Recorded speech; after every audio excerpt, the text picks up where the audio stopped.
전문가가 말해주는 돈 되는 법. 이번 주에는 카카오톡 피해 보상에 대한 얘기 해보도록 하겠습니다. 오늘 스튜디오에는 함께해 주실 차상진 변호사님 그리고 김철현 세무사님 나와 계십니다. 어서 오십시오. 어서 오세요. 네, 안녕하세요. 자, 이번 주 최근 가장 큰 이슈는 지난 15일 발생했던 SK C&C 서버센터 화재인 것 같습니다. 자, 이번 화재로 인해서 카카오톡이 정상 작동되지 않은 것뿐만이 아니라 카카오 계열사 각종 서비스 그리고 네이버의 일부 서비스까지 중단되는 사태가 발생하면서 많은 소상공인분들이 피해를 호소하고 있는 상황입니다. 국민 서비스라고 불려지던 이 카카오톡의 서비스 중단 사태가 발생하면서 카카오 백업 관리에 대한 문제뿐만이 아니라 카카오 회사의 문어발 확장까지도 문제가 되고 있습니다. 자, 그래서 오늘 카카오톡 서비스 중단으로 인한 피해 보상에 대한 내용 그리고 기업의 사회적 책임까지 다뤄보도록 하겠습니다. 자, 먼저 첫 번째 질문 드려볼게요. 자, 세무사님, 이제 15일 날 이 화재 사건이 SK C&C 서버센터에 발생을 했습니다. 현재까지 정리된 내용 좀 알려주세요. 네, 이번 사태를 통해서 우리가 이 카카오 기업 서비스를 얼마나 많이 이용하고 있는가를 좀 깨닫게 되는 사건이 됐는데요. 뉴스 등을 통해서 내용을 많이 들어보셨을 것 같아가지고 사건에 대해서만 간단하게 요약해서 좀 정리해드리도록 하겠습니다. 그러니까 지난 15일 오후 3시 반쯤 판교에 있는 SK C&C 판교 데이터 센터에서 화재가 발생을 하게 됐는데요.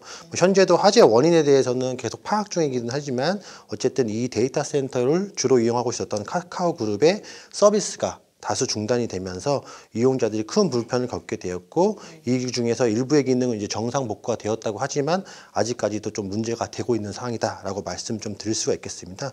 그러니까 이번 화재가 사회적으로 이제 큰 이슈가 되었던 가장 첫 번째 이유는 아까 말씀드린 것처럼 카카오 기업이 우리 사회에 미친 영향이 굉장히 생각보다 크다는 겁니다.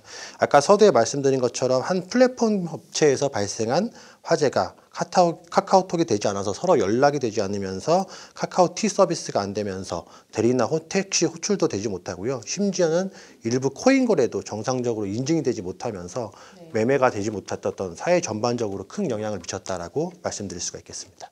네, 참 이번 사태로 인해서 이 카카오그룹에서 제공하는 서비스가 굉장히 다양하다라는 걸 좀 알게 됐는데요. 자, 이번 화재 사건으로 이제 집단 소송을 또 준비하고 있다고 합니다. 과연 이 화재로 인한 피해 보상받을 수 있을까요? 네, 제공 서비스별로 좀 달라질 것 같은데요. 기본적으로 뭐 카카오톡은 이제 무료로 제공하는 서비스이기 때문에 카카오톡으로 인한 피해를 뭐 봤다라고 주장하더라도 손해배상액 산정은 좀 어려울 것 같고요. 하지만 뭐 다른 유료 서비스들과 관련해서도 이제 손해배상 논의가 있고 카카오톡 무료 서비스지만 그럼에도 불구하고 손해배상을 받아야 되는 거 아니냐 뭐 이런 움직임이 있기는 합니다. 실제로 지금 카카오톡 화재 장애로 인한 손해배상을 위한 뭐 카페가 개설돼 있고 그리고 카카오톡 외에 이제 다른 대안 서비스가 워낙 뭐 많지 않다. 현재는 뭐 그런 상황이 있기 때문에 이제 이번 화재로 인해서 얼만큼 뭐 피해를 입증할 수 있을지 뭐 이것이 관건입니다. 사실 이제 피해자들이라고 뭐 이야기를 좀 간단하게 하면 피해자라고 이제 말씀하시는 분들은 이 카카오톡이 그동안 이제 회사는 쪼개서 계속 상장하면서 서버는 왜 안 쪼개놨냐 뭐 이런 표현까지 사용하시면서 이제 상당히 많은 그 분노를 느끼고 계신데요. 그래서 이제 카카오 측도 멜론과 같은 유료 서비스의 경우에는 사용 기간을 이제 3일 정도 이렇게 연장을 해주는 보상 대책을 바로 마련을 했고요.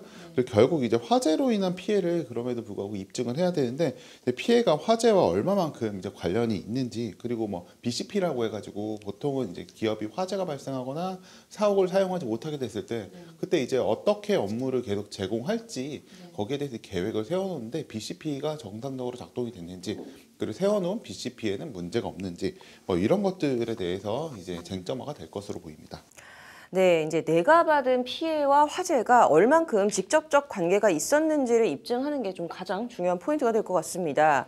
자, 그런데 만약 이 화재로 인한 보상금을 받는다면 여기에도 좀 바로 세금이 붙어서 세금을 내야 되는 경우가 생기는 건가요?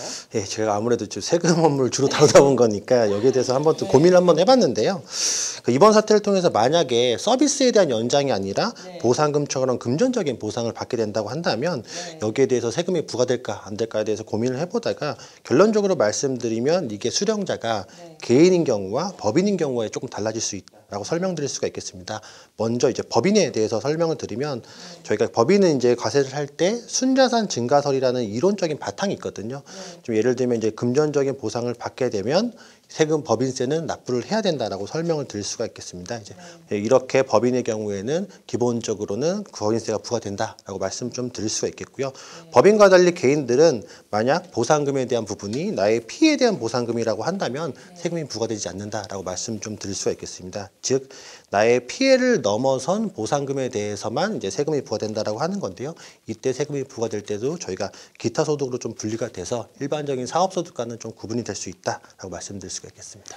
네, 그래서 뭐 결국 한마디로 정리하면 보상금에도 세금이 붙는다라는 말씀이신 것 같습니다. 네. 자, 그런데 카카오톡 같은 경우에는 이러한 보상금을 또 누가 줄 것인지 또 이런 것도 쟁점이 될 것 같은데 이거 어떤가요? 네, 뭐 지금 SK 그 CNC와 이제 카카오 사이에서도 서로 이제 분명한 입장 차이가 있습니다. SK CNC는 이번 서버 사태에 대해서 이제 전력 공급 차단을 이제 소방 당국이 온 후 카카오가 이제 양해를 구해서 진행하였다는 뭐 그런 입장인 반면에 카카오는 소방 당국이 오기 전부터 전력이 먼저 차단이 돼 있었다. 뭐 이러한 서로 입장 차이를 보이고 있습니다. 결국에는 이제 화재의 진압 등을 위해서 전력 차단 등을 하게 되면서 데이터가 이제 복구되지 않게 된 것인데요. 그래서 이제 결국 화재보다 이제 전력 차단에 대해서 이제 손실과 이번 사태의 근본적인 원인이 무엇인지 쟁점이 있습니다. 그래서 이제 손해배상에 대한 의견도 양측이 전혀 다른데요. 카카오 측은 서비스를 이제 정상화시킨 후에 그리고 바로 이제 손해배상에 관한 논의를 SK CNC와 이제 하겠다는 입장인 반면 SK CNC 같은 경우에는 카카오 측에서 요청이 들어와서 이제 검토를 하고 있다. 뭐 이런 식으로 이제 서로 입장에 좀 차이가 있습니다. 피해 보상 중에서 이제 또 하나의 이슈가 바로 카카오 서비스가 작동하지 않게 되면서 이제 업비트 가상자산 거래소 업비트를 사용하는 사람들의 문제입니다. 카카오 인증을 통해서만 이제 매매 거래를 할 수 있도록 해놨었는데 이것이 이제 정상 작동되지 않아서 이제 그 코인을 제때 이제 매각하거나 매수하지 못해서 이제 손해가 나지 않았나라는 이제 주장이 있는데요. 여기에 대해서 이제 업비트에서는 또 보상안을 발표했는데 뭐 아래 두 가지가 이제 확인이 되어야지 보상을 해줄 수 있다. 그런 내용입니다. 하나는 이제 업비트에 로그인했던 뭐 그런 기록이 남아 있어야 되고 두 번째는 이제 카카오톡에 오류가 있다 할지라도 업비트에 이제 로그인을 시도했던 기록은 그대로 남아 있다고 하니 이러한 로그인 시도가 반드시 있어야 된다. 두 번째는 이제 실제로 매수 및 매도 계약 체결 시도가 있었어야 된다라고 합니다. 근데 이제 이게 또 애매한 게 만약 이제 15일 화재로 이제 접속을 하지 못했다가 그게 해결된 후 실제 이제 매수 계약을 체결해야 하지만 원래 하고 싶었는데 하지 못했다고 판단해서 이제 보상을 해줄 수 있다는 의견입니다. 이러한 의견은 이제 전자금융거래법에 있는 그 전형적인 이제 손해배상의 논리인데요. 사실은 이제 금융사들과의 그 투자자들과의 분쟁에서도 사실 거의 정상적으로 이제 투자자 배상을 위해서 작동하지 못하는 경우가 많습니다. 왜냐하면 소송을 하려면 이제 로그인 시도를 했어야 되는 게 증명이 돼야 되는데 그 자료는 보통 이용자들은 보통 가지고 있지 않고 결국에는 이제 피고가 되는 이제 업비트라든지 뭐 카카오 등한테 이제 달라고 해야 되는데 달라고 하게 되면 이제 거기서 자료를 줍니다. 근데 이제 문제는 이제 데이터베이스가 되게 다층적으로 돼 있는데 우리는 그 자료를 알 수가 없는 상황에서 로그인 시도 기록이라든지 뭐 이런 것들을 어떻게 확보할 것이냐 그리고 뭐 기록이 없다라고 하면 법원에서는 사실 믿을 수밖에 없거든요. 그래서 이제 이런 부분들이 사실은 손해배상을 증명하는데 상당한 장애로 작용할 것으로 예상됩니다. 네. 자, 이번 주 가장 큰 이슈였던 카카오톡 피해 보상 방법, 그리고 여기에 부과되는 세금, 또 기업의 사회적 책임까지 알아봤는데요. 다음 주에는 더 유익한 콘텐츠로 찾아뵙도록 하겠습니다. 감사합니다.